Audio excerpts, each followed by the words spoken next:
Everyone,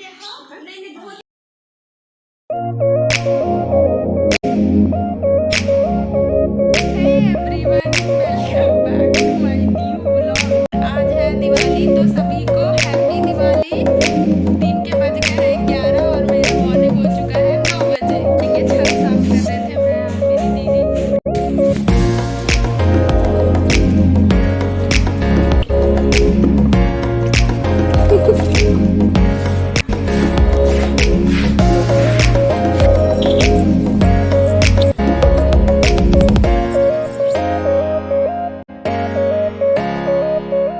उसके बाद mummy अभी नहा रही है, निकलेंगे फिर वो पूजा करेंगे।